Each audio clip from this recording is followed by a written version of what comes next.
Oi, gente, bom dia.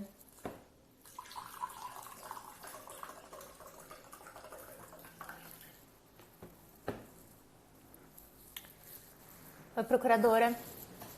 Oi, Bernardo. Bernardo já entrou. Oi, Lu. Tudo bem?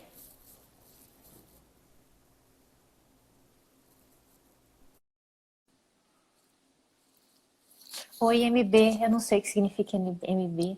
Ber, Ana Paula. Oi, Dulce. Oi, Bernardo. Tudo bem? Oi, Isabela, tudo ótimo. E você? Tudo ótimo também. Vamos dar um tempinho enquanto o pessoal tá entrando. Paulo, Fernando, Francisco. Bom dia, pessoal. Ju, Bruna. Leituras. Vamos, pessoal, começar então, nesse tempinho que a gente... Bela na posse é importante. Nesse tempinho, até o pessoal entrar, vamos falar um pouquinho do Bernardo. Bernardo, que é professor e coordenador da nossa disciplina Direito Digital, nos cursos de pós-graduação do New Law. Direito Digital é uma disciplina que está em todas as nossas 3 linhas. A gente tem, então, um curso de pós-graduação em Direito e Tecnologia, com 3 especializações, né? Direito Público, GovTech, RegTech, Penal, Anticorrupção e Compliance, e Processo, Negociação e Arbitragem. O curso é inteiramente online, você tem aula com os melhores professores nacionais e estrangeiros. A gente tem muita gente muito boa aqui do Brasil, pessoal jovem que está atento às últimas novidades em todos os campos. A gente tem aula com professores de Harvard, do MIT, de Chicago, de Columbia, da Bucyrus University, que é uma universidade que fica na Europa, uma das mais avançadas. Enfim, a gente tem aula com professores chineses que estão desempenhando um trabalho importante em institutos de pesquisa lá, professores do Vale do Silício. Então é um curso bem antenado com o que existe de melhor aí no mundo, nessa interseção entre direito e tecnologia. Oi, Rodrigo, tudo bem? Natasha. Bom, mas agora vamos falar um pouquinho do Bernardo. Bernardo que eu conheci no meu mestrado na UERJ. O Bernardo fez mestrado na UERJ. O seu mestrado foi em Direito Público, Bernardo? Foi em cidades. E conta pra gente. Eu entrei para falar de bens públicos ociosos e terminei falando de regulação das redes sociais. Pronto. Para você ver. E o Bernardo também é advogado, consultor, trabalha muito nessa área de Direito e Tecnologia, nessa interseção, fala sempre sobre LGPD. Conta pra gente, Bernardo, quais são os seus temas preferidos, assim, os temas que estão na sua prática. Então, eu tenho pesquisado muito ultimamente, Isabela, mais sobre proteção de dados. Eu estou bem focado nessa questão. Andei focando um tempo também em governança de plataformas.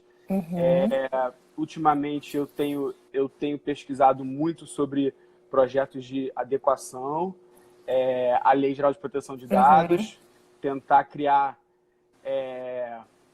formas rápidas de implementar algo que é extremamente complexo e demorado, frente a esse cenário aí de confusão regulatória da Lei Geral de Proteção de Dados, que agora, então, a gente vai até falar um pouco sobre isso.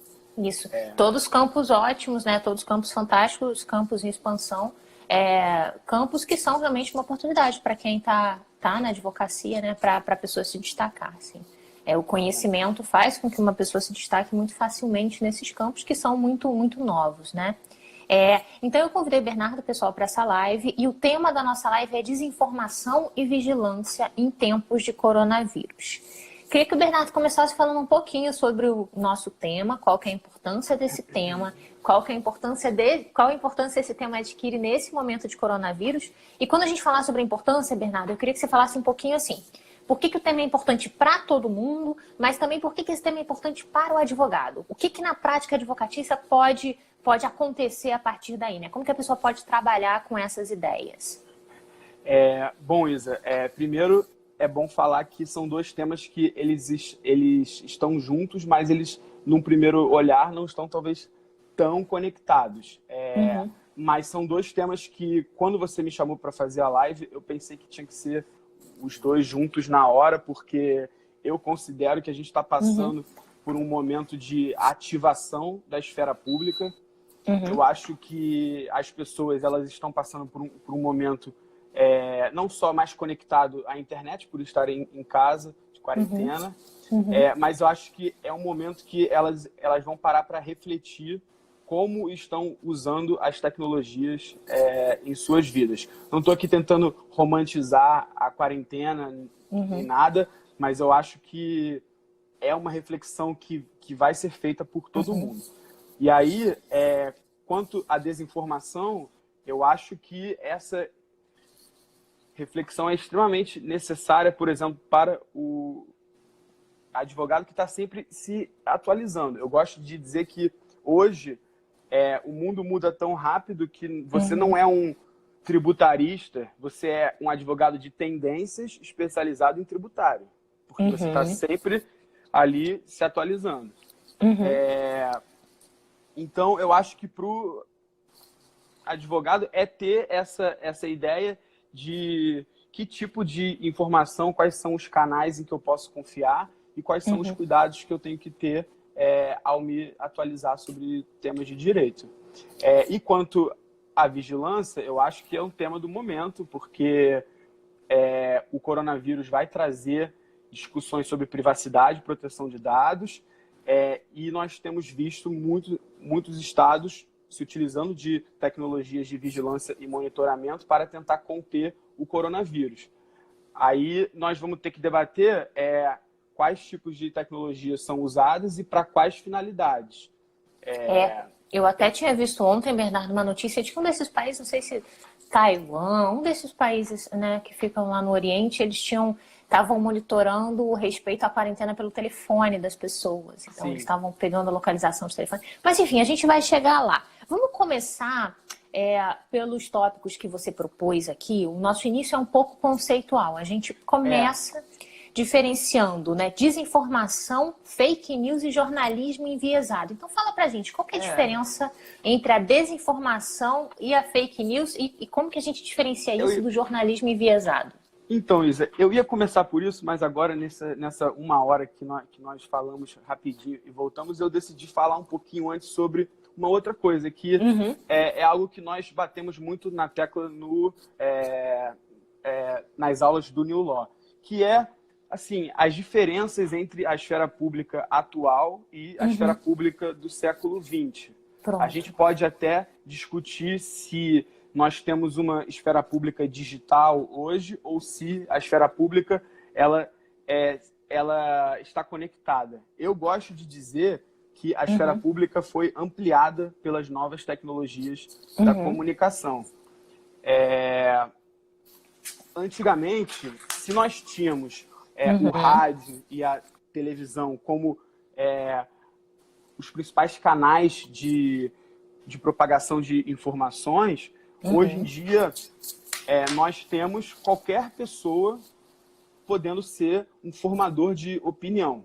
Verdade. Isso traz características muito positivas e muito negativas ao mesmo tempo. Primeiro é que a mídia tradicional, ela, mal ou bem, por mais que você possa dizer que ela é enviesada para um lado ou para o outro, mal ou bem ela tem ali processos editoriais, ela tem gatekeeping, ela tem editores, ela tem um processo de revisão que, mal ou bem, fazem com que o conteúdo produzido tenha uma qualidade um pouco melhor. Tá? E você também consegue atribuir a alguém, né? Você consegue atribuir aquele veículo. Exatamente. E são setores um pouco mais regulados. Por outro lado, hoje em dia, você tem um influencer, às vezes, com 2, 3, 4 milhões de pessoas podendo formar opiniões na esfera pública e muitas vezes sobre temas em que a pessoa não tem a menor especialidade. Então, assim, em tempos de coronavírus, por exemplo, a gente vê muitos famosos fazendo lives e tal, e dando recomendações em que eu sei que, no fundo, aquela pessoa ela tem uma boa intenção ali. Mas, às vezes, não é, por exemplo, o que a OMS falaria para fazer. Até porque está sempre mudando, né? Então, ter essa noção de que, hoje em dia, qualquer um pode ser um produtor de conhecimento e de informação na esfera pública. Perfeito. Então, essa ideia de esfera pública ampliada, que é uma realidade dos nossos tempos, tem a ver com essa possibilidade de indivíduos participarem de forma maciça e alcançarem muita gente através desses novos meios de comunicação que a gente tem. O que também é muito positivo, né? Porque democratiza esse ambiente. A Beta já está falando aqui, né? Porque algumas pessoas circularam aquela notícia ainda incerta sobre possíveis medicamentos que podem ajudar, e isso gerou desabastecimento desses medicamentos que são usados para doenças sérias, não sei se era malária ou alguma coisa assim, por conta dessa onda de talvez funcione, talvez funcione, talvez funcione, todo mundo comprou e aí quem realmente precisava tá sem, né? Exatamente. E aí, só para a gente contextualizar um pouco, eu acho que a pandemia é um cenário perfeito assim para desinformação, porque nós temos a combinação de um alto volume de informações, vários veículos e canais, uma baixa confiança nas autoridades públicas e, de certa forma, na mídia tradicional. De 2 anos para cá, você vê que isso tem caído também, tem se preocupado mais com as fontes. O Brasil, segundo alguns rankings, é um dos países mais preocupados com desinformação e proteção de dados. Então, pelo menos a gente tem aí um cenário promissor. E aí, nesse contexto, fica muito fácil de informações falsas ou enganosas se propagarem. E aí, Isa, eu acho que ontem o Jornal Nacional dedicou cerca de 5 minutos só para falar de fake news. E eu acho que eles fizeram uma diferenciação ali que eu não concordo. Fala para mim um pouco, Bernardo, antes sobre o que aconteceu no jornal, porque eu não assisti.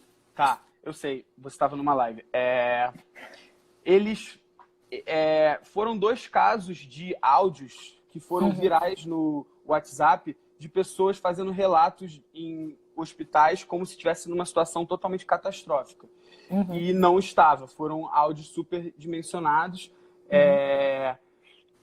E eu não enxergo isso como desinformação, eu enxergo isso como misinformation, que é o que eu acho que é o ponto agora, que nós precisamos dividir os vários complexos modos de desinformar diferentemente. Então, a doutrina vem apontando que a disinformation é diferente da misinformation.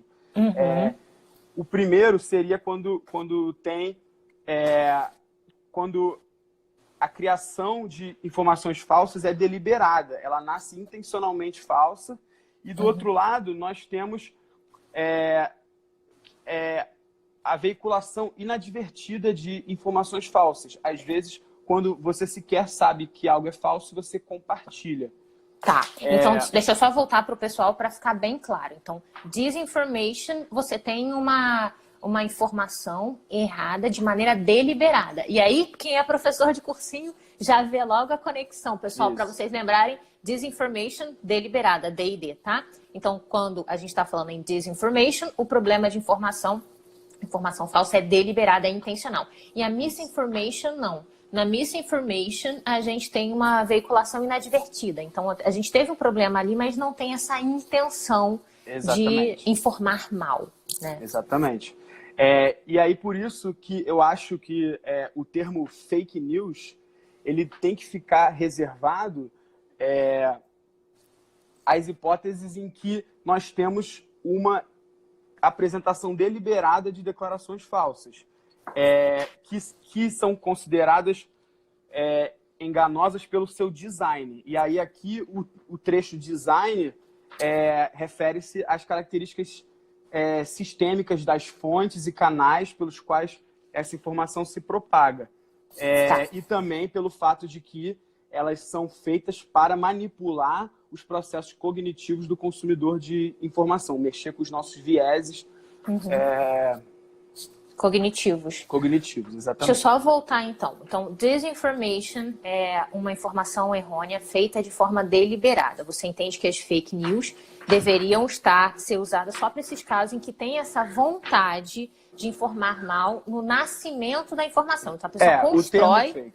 uma narrativa errada propositalmente, aí ela vai enviar para algumas pessoas. Quem replica não necessariamente sabe do problema, não, talvez não replicasse se soubesse do problema. Então a gente está olhando para um momento em que essa informação falsa é feita, né? Isso. E aí você falou, só para ficar bem claro para o pessoal, que essas fake news que a gente vê tanto e que às vezes a gente sente que tem uma questão quase intergeracional, né?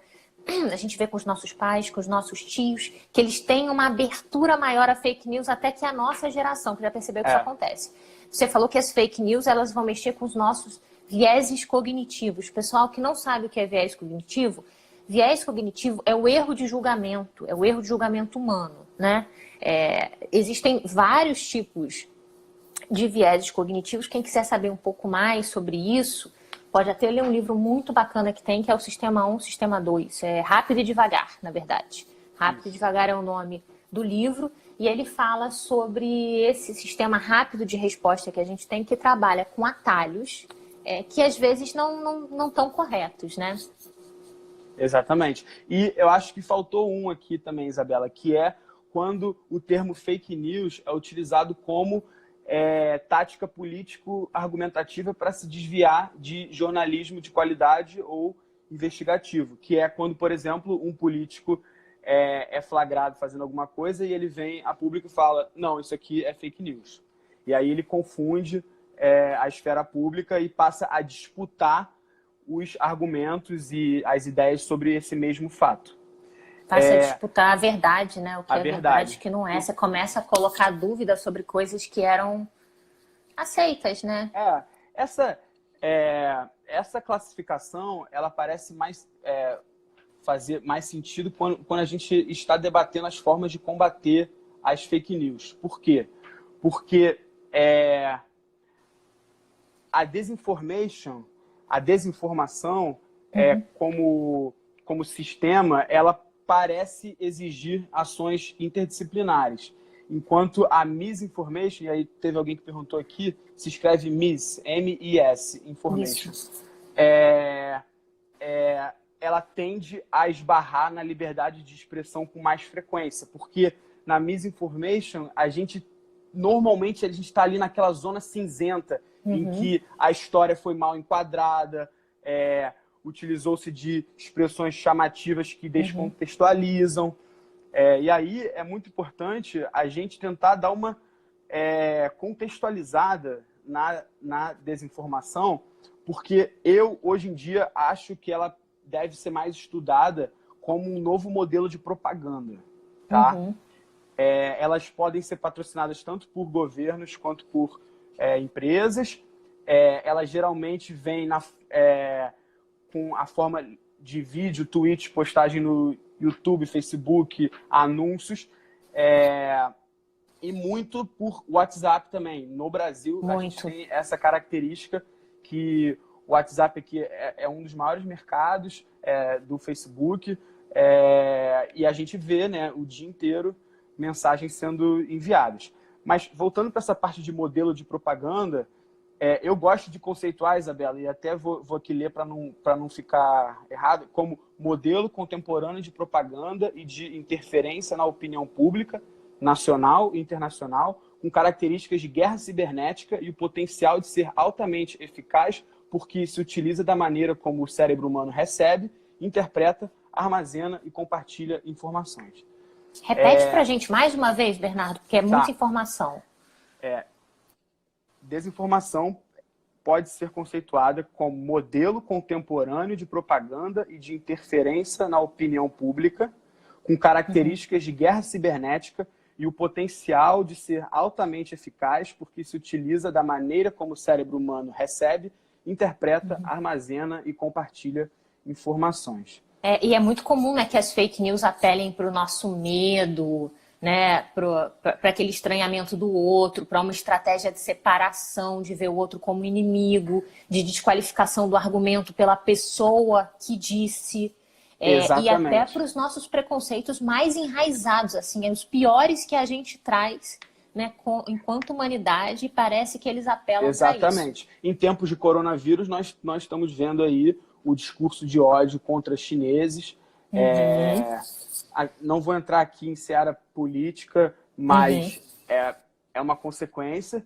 E é de se notar também, Isabela, que é muito difícil reconhecer, porque o conteúdo de fake news, ele normalmente ele entretém ao mesmo tempo que ele confunde.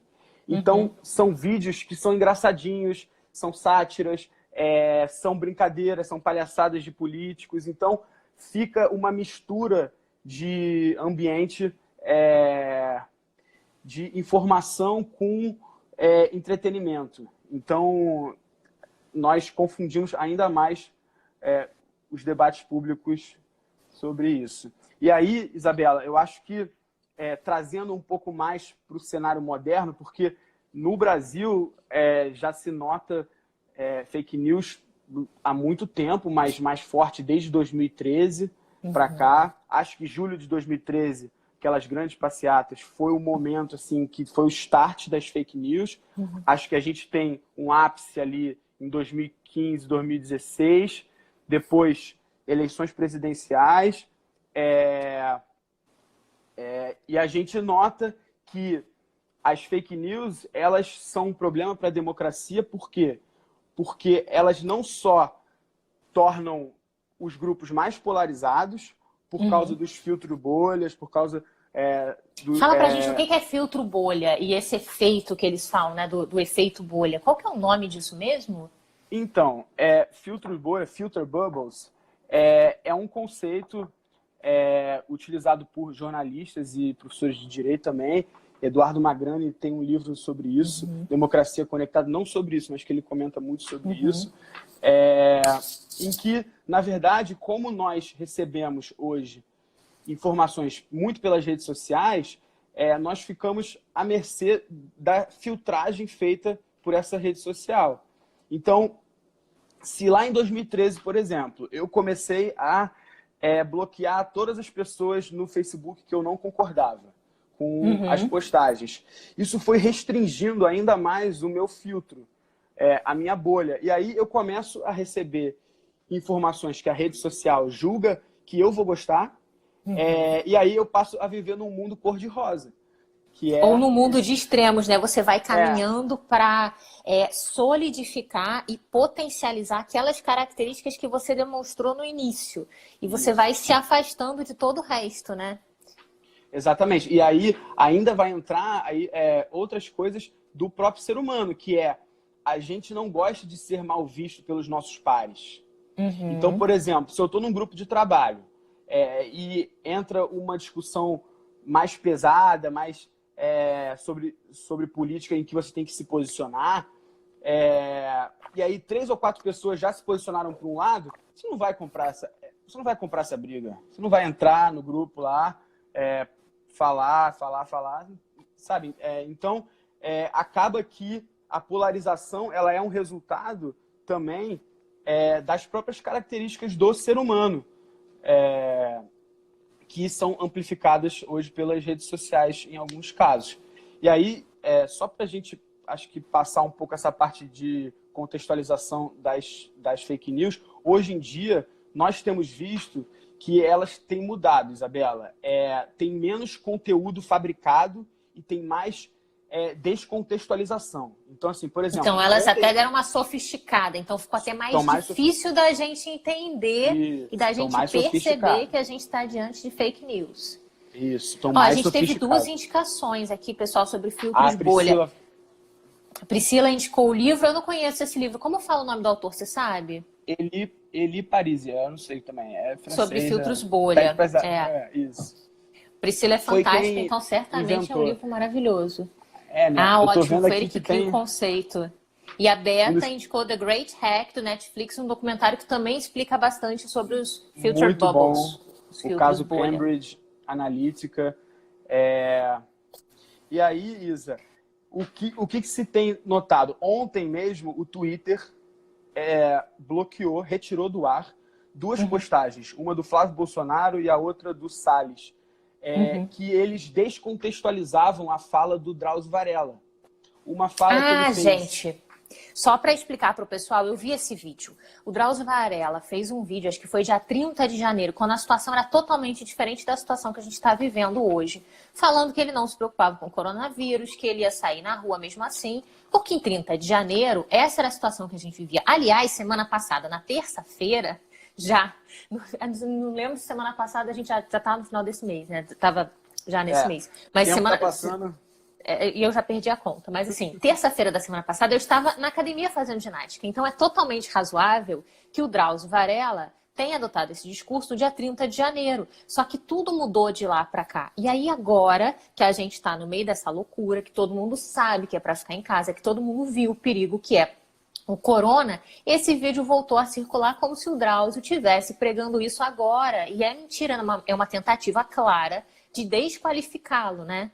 Isso, e de mudar o contexto dessa informação.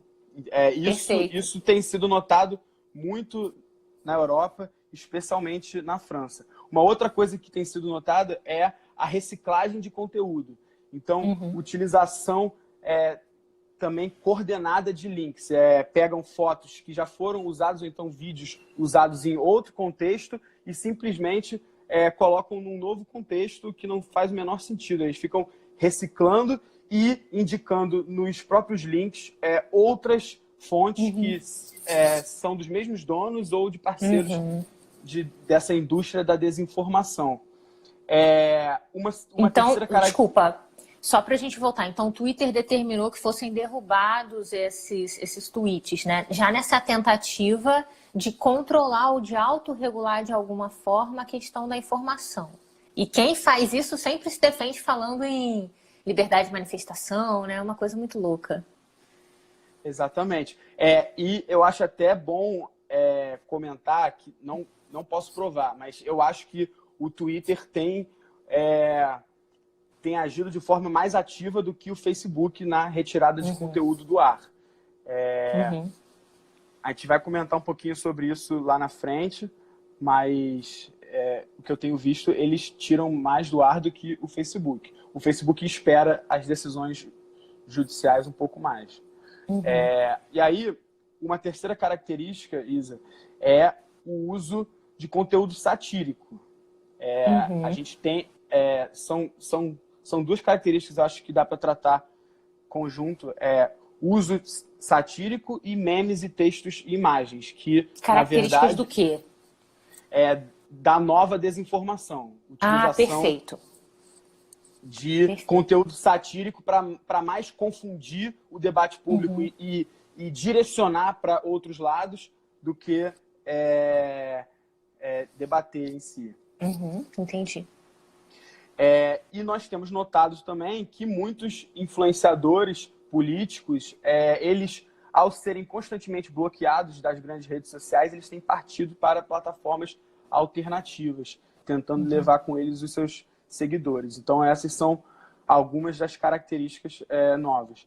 Eu preparei, Isabela, esse e-book que você me pediu, e eu estou mandando muita coisa. Eu prometi, acho que tem mais de 30 textos com fonte, tudo gratuito, em que as pessoas vão poder aí ler bastante sobre... Se informar com fontes seguras. Isso. E aí queria aproveitar... Que está tratando.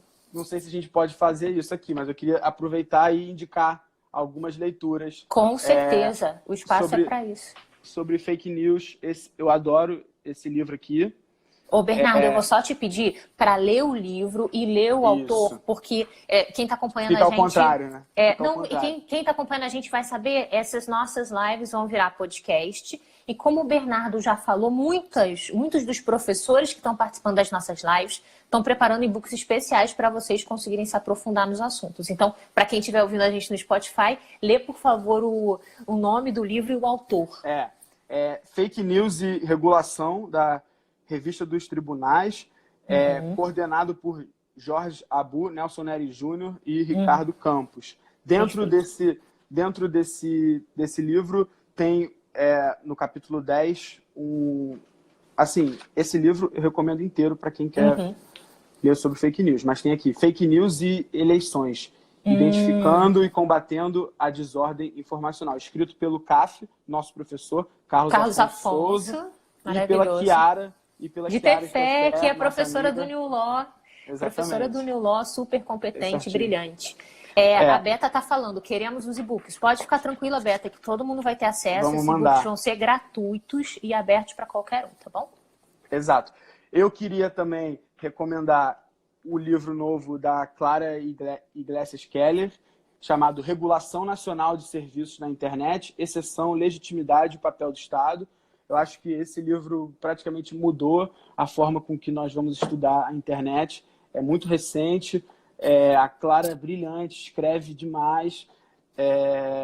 E, assim, é um must para quem está estudando internet hoje em dia. Também queria recomendar o Regulação 4.0 do Daniel Becker e seu. A gente coordena. Exatamente. Revista dos tribunais também. E aqui dentro, eu acho que nós vamos falar um pouquinho sobre isso também. Queria recomendar o seu capítulo, que é Nova Governança, Insights para o Aprimoramento da Regulação Estatal. A gente vai falar um pouquinho disso mais tarde. E eu acho que é isso. Para esses temas, é isso. E agora, Perfeito. Isabela, acho que a gente pode continuar um pouquinho falando de talvez deepfakes, né? Podemos. Vamos explicar para o pessoal o que é deepfake, qual é o perigo da deepfake. Então, são esses novos vídeos que são feitos com uso de algoritmos, são feitos por computadores, que se utilizam de imagens reais, já produzidas de certa pessoa, e eles são alimentados com essas imagens e conseguem criar, simular falas e movimentos de pessoas. Então, são vídeos em que a gente mal consegue distinguir se são verdadeiros ou não. Tem dois muito famosos, que é o do Barack Obama e o do Trump. É só jogar aí no Google que vocês vão achar, e é incrível como você só consegue ver a diferença quando está um do lado do outro. Quando está só um, você não Mas como assim um do lado do outro? É um vídeo em que você consegue colocar uma pessoa fazendo uma coisa que ela nunca fez ou adaptando uma coisa que já aconteceu? Os dois. E aí tem trechos em que eles pegam uma fala verdadeira e botam do lado dessa mesma fala sendo feita pelo algoritmo. E aí você nota que é uma diferença assim, do centímetro, talvez, da face. São coisas muito, muito sutis e que você nunca veria se esse vídeo passasse pelo seu WhatsApp num dia normal. Então, por exemplo, um opositor político poderia liberar um vídeo em que alguma coisa desagradável acontece. Por exemplo, acho que aquele vídeo, o vídeo do Dória que circulou, ninguém consegue saber se é verdadeiro ou falso por conta das deepfakes. Na verdade, nenhum vídeo a gente vai conseguir mais saber se é verdadeiro ou falso por causa das deepfakes. Eu não vou entrar nessa seara aqui, porque eu não sei, mas eu lembro de, na época, ter essa discussão se era um deepfake ou não, ficou ali, não sei, Isabela, eu prefiro não comentar. Tá certo. Mas o ponto principal é que as deepfakes, elas vão além das fake news. As fake news, a gente tinha uma situação em que a informação era falsa e montada de forma a te atingir e mexer com o seu emocional, e a deepfake vai além. É um falso profundo, porque você não consegue perceber, pelo menos no primeiro olhar, a diferença entre aquilo que é apresentado para você como verdade, um vídeo, uma fala, a voz de alguém, e o que realmente aconteceu, né? Exatamente. Então a gente perde as bases da confiança na sociedade, no fim das contas. Exatamente. E aí eu acho que vale a pena a gente entrar aqui no ponto já de como combater as fake news, o que tem sido feito. E aí eu separei aqui dois casos, Alemanha e Singapura. É bom a gente diferenciar, porque a Alemanha está um pouco mais preocupada em combater o discurso de ódio, já a Singapura tem uma nova lei que é para combater mais a desinformação mesmo e as fake news. Tá? um dos meus capítulos da dissertação de mestrado foi exatamente sobre essa lei. Se chama, eu vou chamar aqui de NetzDG, mas em inglês o pessoal chama de Network Enforcement Act. Tá, Porque, essa é de Singapura. Não, essa é da Alemanha. Tá. Porque, a gente vai começar pela Alemanha. Isso, começar pela Alemanha. Eu mudei aí, acho, desculpa. Tá bom. Essa é uma lei que, na verdade, ela se referencia ao Código Penal alemão, especialmente ações de discurso de ódio, falas de apologia ao nazismo, por exemplo. Então, é importante nós contextualizarmos o nascimento dessa lei. A extrema-direita neonazista crescendo na Alemanha, na França, isso em 2017. Essa lei entra em vigor em janeiro de 2018, tá? E ela é uma lei que tem o objetivo de melhorar a aplicação de regras existentes no mundo físico para o mundo digital. Leis penais. Então, ela faz uma clara referenciação a essas condutas do Código Penal alemão.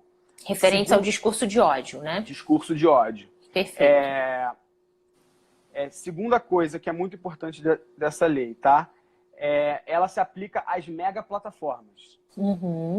Ela traz, assim, claro, algo que nós vamos ter que debater aqui na LGPD e tal, que é a natureza progressiva dessas regulações para ambientes tecnológicos, tá? Ela se aplica às megaplataformas, Twitter, Facebook. Se eu não me engano, são 5 ou 10 milhões de pessoas no território alemão.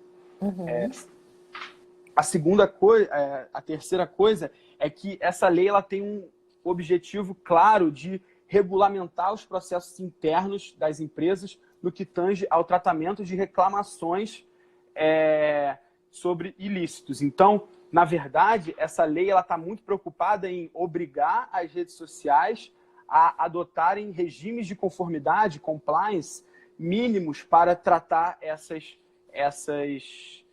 denúncias feitas pelos próprios usuários e informar a sociedade e o governo alemão sobre o que está acontecendo nesses ambientes digitais. Eu recomendo todo mundo colocar aí no Google depois NetzDG, aí coloca Facebook, NetzDG, YouTube. Como é que escreve NetzDG? NETZDG. NETZDG, tudo junto? Isso. NETZDG, tá ótimo. Isso. Inclusive, recomendo olharem o do YouTube, que está traduzido para português também. O que nós temos notado, Isabela? Essa lei foi muito criticada, é importante falar isso, muito importante falar. Foi muito criticada por pesquisadores acadêmicos que estão mais ligados à liberdade de expressão, porque ela é uma lei que criaria um ambiente propício para as plataformas bloquearem demais. Tá? Então, por quê? A lei atribui às plataformas o dever de cuidado, assim, né? Esqueci desses dois pontos que são fundamentais. A lei cria uma obrigação das plataformas de remover conteúdo do ar em 24 horas, aquele conteúdo que é obviamente ilegal, tá? E ela cria uma segunda obrigação de retirar em até 7 dias aquele conteúdo que está na zona cinzenta. Tá. E aí a rede social vai poder avaliar esse conteúdo, vai poder chamar parceiros terceiros para opinar, consultores, e aí sim ela remove Pode do ar. derrubar o conteúdo. E foi fácil? E é fácil fazer isso? Fazer essa análise? Eles conseguiram fazer? Não, eu acho que não, Isabela. Eu acho que isso é um dos pontos que a gente vai falar daqui a pouco, que é a dificuldade de governar essas plataformas. Hoje em dia, o Facebook, por exemplo, é um ambiente de 2,7 bilhões de pessoas. É um país plural, multicultural, em que eles precisam governar e coordenar esses reinos digitais, respeitando diversas leis locais e nacionais e a cultura nacional. Então, às vezes, você escreve uma coisa em português em que a vírgula, o tom claramente torna aquilo uma piada, uma sátira. Mas isso não necessariamente funciona em inglês também. Então, é algo muito difícil, porque como que eu vou pedir para uma empresa que, às vezes, tem uma checagem de fatos na Europa, como ela vai ler o que está acontecendo aqui no Brasil, que detém contextos totalmente diferentes. Então, é algo muito complexo. E, além disso, a quantidade de conteúdo enviado nessas redes por dia é muito grande. É muito grande. Então, obrigar que todos esses conteúdos sejam revistos, por exemplo, por seres humanos, é quase que impossível. Essas plataformas se utilizam de técnicas que combinam leitura por máquinas e revisão humana. Estão até destacando aqui o caso de nudez indígena bloqueado pelo Instagram. Acaba assim. Acho que até os mamilos que são retirados do ar de Instagram, fotos de mulheres amamentando, né? Isso, amamentando, é uma discussão que está dentro dessa governança de plataformas. O que nós temos notado, Isabela, quando avaliamos essa lei alemã, por exemplo, é que a grande maioria dos conteúdos são retirados do ar, não com base na lei, mas com base nos termos de uso. YouTube, por exemplo, acho que 90% é com base nos termos de uso. Então, isso é algo para a gente ficar de olho aí. Pronto. E a gente falou, estamos falando do exemplo da Alemanha, você quer migrar para Singapura, então, agora? Pode ser. Então, é algo que eu tenho pesquisado um pouco menos, então vou aqui falar mais superficialmente, mas desde dia 2 de outubro de 2019 está em vigor em Singapura a Lei de Notícias Falsas, que eles chamam lá, que é uma lei que, na verdade, ela cria um procedimento para os ministros de Estado poderem enviar direções de correção. E aí ele gradua aqui em 4 tipos de direção de correção, que é como se fosse um warning para a pessoa. Olha, esse conteúdo aqui é duvidoso. Aí depois, essa pessoa precisa postar uma retratação. Depois, ela precisa colocar um selo junto com a postagem, um selo de duvidoso, digamos assim. E aí, os ministros, eles movem o poder judiciário para decidir, em última instância, se aquilo é um conteúdo falso ou não. É uma lei que também está sendo muito criticada.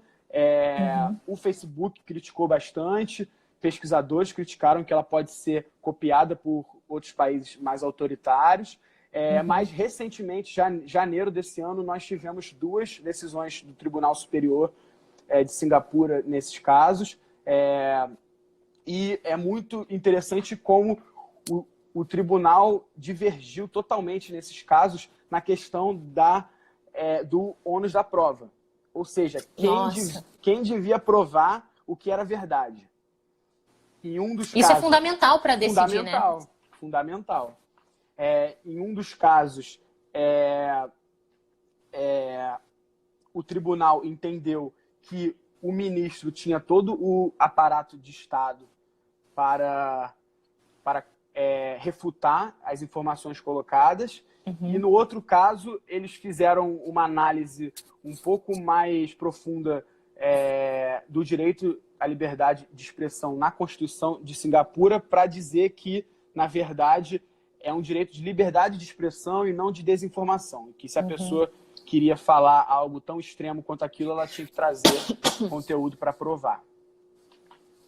Porque senão a tendência é que as fakes virem cada vez mais fakes e seja cada vez mais difícil rastrear se a pessoa que está transmitindo aquela informação não precisar provar que aquela informação é verdadeira, né?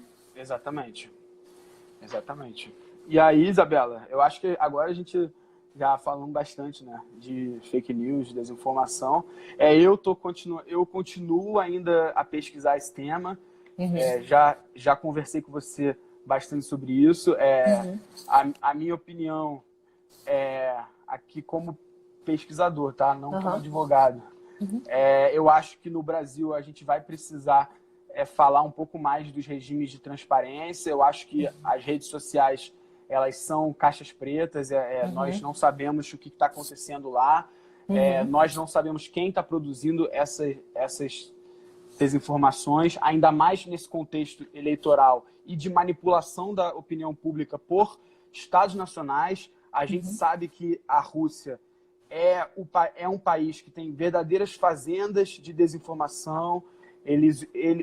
O Kremlin tem um setor específico só para causar transtornos políticos e econômicos nos países. Isso foi notado nos Estados Unidos, isso foi notado na França, na Inglaterra e no Brasil. Então, eu acho que nós temos que ficar muito atentos a isso, especialmente do ponto de vista de segurança nacional mesmo. Tem países que estão interferindo na nossa política e nós precisamos entender como eles fazem isso e a partir de quais atores nacionais eles fazem isso também. Entender também se é uma questão política ou se é uma questão econômica, né? Porque tem muita gente sendo pago para poder produzir essas fake news que beneficiam X, Y, Z, né? E aí, dentro dessa lógica, para piorar ainda mais, ainda entra o fato de que muitos dos sites eles têm o seu processo de remuneração por cliques. Então, quanto mais chamativo for uma mensagem, quanto mais atenção, mais pessoas clicam e aí mais dinheiro é ganho. Então, dentro dessa lógica aí, tem uma série de pessoas. Tem governos e tem pessoas que só querem ganhar dinheiro. Então, é uma preocupação aí. Eu, particularmente, acho que os pesquisadores tinham que ter mais acesso a isso, até para a gente poder injetar um pouco de democracia nessas redes sociais, que hoje são os principais veículos de comunicação. Entendi. Você quer falar um pouquinho sobre vigilância? Vamos falar. Eu acho que não tinha outro artigo que eu pudesse recomendar que não o do Harari, The World After Coronavirus, o mundo depois do coronavírus, em que, assim, é um artigo que ele publicou dia 20 no Financial Times, vai estar no e-book também, mas é só colocar aí, Harari, Financial Times, vocês vão achar, em que ele fala, basicamente, essa grande questão, que estão tentando vender para a gente a ideia de que a gente precisa escolher segurança e bem-estar, saúde, ou privacidade. Quando, na verdade, a gente quer segurança e privacidade. E não são coisas que estão antagônicas. A gente pode exigir as duas ao mesmo tempo. Ainda mais e principalmente quando os nossos corpos passam a fazer parte dessas redes conectadas. Hoje, muitos debates são sobre o uso de chips, uso de sensores no corpo para medir temperatura, medir nossa saúde. E aí, cada vez mais, nós vamos ter dados sendo enviados para não sabemos quem e vão estar usando nossos dados com as finalidades que nós também não sabemos quais. E aí, dentro desse contexto, eu acho que é o momento perfeito da gente falar de privacidade. Pronto. Então, Bernardo, vamos falar sobre privacidade. Esse vai ter que ser o nosso último tema, são 11h49 e o Instagram ele derruba a live quando faz 1 hora. Beleza. Então, a gente tem aí mais uns 6 minutinhos, dá um tchauzinho pro pessoal e aí a gente encerra. Beleza. Tá bom? Então, vamos falar sobre privacidade e vigilância, que são um tema muito importante, né? Eu acho que temos que separar aí. Primeiro, que vários países, França, Coreia do Sul, a China, têm se utilizado desses mecanismos, por exemplo, fazer o tracking por GPS, pelo celular. Da pessoa, né? De onde a pessoa está. Isso. Para ver, por exemplo, alguém que teve um teste positivo hoje, mas que ela já está há 7 dias se sentindo mal, entender quais farmácias essa pessoa foi, quais restaurantes ela foi, e aí já prever quais pessoas ela entrou em contato. Higienizar esses ambientes e fazer entrevistas com pessoas que provavelmente ela entrou em contato. Isso para classificação do risco é fascinante, né? Vários desses países também têm conjugado isso com dados de compras de cartão de crédito, tá? E vigilância por TV, CCTV, né? Tem combinado esses dados com imagens de TV. Por que isso? Para tentar fechar a lacuna das entrevistas epidemiológicas. Porque a pessoa chega doente, ela fala, olha, esses últimos 6 dias eu fui ali, fui lá, mas ela não lembra exatamente com quem que ela falou, todos os pontos. Então, esses dados ajudam o poder público a diminuir as chances de Perder alguma informação mesmo, né? Dependendo da memória, a gente sempre perde informação. Mapear mesmo, né? A vida da pessoa, mas com alguma finalidade de proteção da coletividade. Exatamente. E aí, acho que não vou entrar nessa seara porque vai ser o tema mais polêmico aí dos próximos meses, que é a questão da vigência da Lei Geral de Proteção de Dados ou não. Mas é importante que a gente fale que tanto a LGPD como o GDPR, que é a Lei Geral de Proteção de Dados da União Europeia, ou CCPA, que é dos Estados Unidos, da Califórnia, eles não proíbem essa utilização, eles não proíbem esse monitoramento de pessoas, mas essas leis elas servem para definir as finalidades e obrigar o poder público a tomar medidas de segurança, anonimização dos dados minimamente responsáveis para esses momentos. Só um instantinho, Bernardo. A procuradora está falando assim, Isabela, faz um curso específico no New Law sobre a Lei de Proteção de Dados. Na verdade, a gente tem esse mini curso, ele vai estar disponível a partir de abril, tá bom? E aí vocês vão poder assistir, é bem interessante, é um assunto fundamental mesmo para o advogado. Agora eu vou voltar com você, Bernardo. Não, e assim, eu acho que é isso. Agora a gente vai debater muito se a Lei Geral de Proteção de Dados deve entrar em vigor ou não nesse momento de crise econômica no Brasil. Eu não tenho opinião formada, escrevi um artigo sobre isso com o Becker ano passado, em que eu achava que talvez uma metade do caminho, uma suspensão de algumas das multas pecuniárias e bloqueio de bases de dados talvez fosse uma solução. Hoje em dia eu já tenho muitas dúvidas, estava até falando com a Chiara sobre isso ontem. Eu acho que é isso, Isabela. No contexto eleitoral brasileiro, acho que talvez a gente pode falar sobre isso rapidinho. Não dá tempo de se aprofundar, mas nós temos a Resolução 23.551 de 2017, que é algo que está muito próximo ao Marco Civil da Internet e ela deposita no Poder Judiciário a palavra final de falar o que é uma fake news ou não. Isso já voltando um pouco para fake news, saindo de vigilância e voltando para fake news. É uma resolução que está muito alinhada com o Marco Civil da Internet, porque ela entende que uma pessoa que pode ser identificada, por exemplo, pelos registros de conexão na internet, ela não seria mais uma pessoa anônima, né? E aí aqui a gente fazendo referência à vedação constitucional do anonimato. Eu acho, Isa, para a gente já se encaminhando aqui para o final, eu separei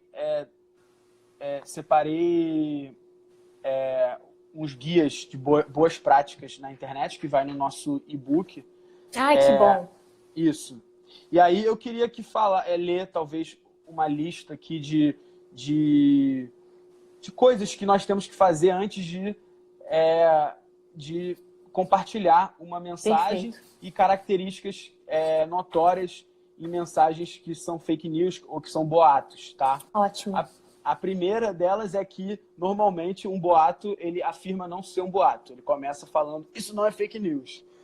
Sim. Possui um título bombástico, tá? Com caps lock, muitas vezes. Possui um tom alarmista e usa palavras como cuidado, atenção. Ele omite data, local e a fonte, tá? Ele não apresenta evidências nem embasamento dos fatos noticiados ou se utiliza de imagens descontextualizadas, por exemplo, antigas, para falar sobre um fato novo. Ele apresenta um fato exclusivo, ainda não encontrado em outros locais. Então, assim, é até uma piada que falaram, assim, gente, a solução para o coronavírus não vai chegar por WhatsApp em Pindamonhangaba, desculpa aí se alguém em Pindamonhangaba escutando a gente, mas não vai chegar no WhatsApp do João em Pindamonhangaba, entendeu? Ela vai chegar por outras fontes, né? Então, isso fica bem claro. Essas fake news, elas usam muito palavras como o maior, o melhor, exploram assuntos que estão explodindo na mídia ultimamente, os URLs e a identidade dos sites são confusas, apresentam erros gramaticais e de ortografia justamente porque não passam por processos editoriais de revisão, sugere consequências trágicas se determinada tarefa não for realizada. Então, normalmente, as fake news, elas falam, olha, está acontecendo isso, faça isso. Aí clique não sei aonde, clique não sei aonde. Gente, o nosso tempo está acabando, a gente tem mais, no máximo, 2 minutos até o Instagram derrubar nossa live. Eu queria agradecer de novo ao Bernardo por falar sobre esses assuntos, são assuntos muito importantes. A Tati perguntou onde é que vai estar o e-book, acompanha a gente no Instagram do New Law, a gente vai anunciar. Eu sou amiga, ótimo. Então acompanha a gente no Instagram do New Law, a gente vai anunciar assim que esses e-books estiverem prontos, eles vão ser e-books gratuitos, circulem. A resolução vai aparecer no e-book, mas qual é a resolução, Bernardo? Você lembra de cabeça? Eu lembro, eu tenho que até confirmar depois como é que tá essa resolução. É 23551. Resolução 23551 de quem? TSE. Do TSE.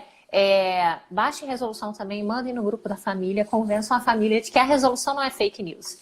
A gente vai encerrando por aqui, a gente volta amanhã com mais conteúdo para vocês. Amanhã a gente vai falar sobre estratégias para trabalhar bem no home office. Queria agradecer mais uma vez toda a nossa audiência, parabenizar o Bernardo, a gente adorou a live, o pessoal tá super elogiando aí. E é isso, gente, nesses momentos a gente tem que ficar cada vez mais atento à informação que chega, acalmar a mente e ficar atento à veracidade e à confiabilidade das informações que chegam. Um beijo grande para todo mundo e até a próxima. Obrigada, Bernardo. Nada, obrigado a você. Tchau, tchau.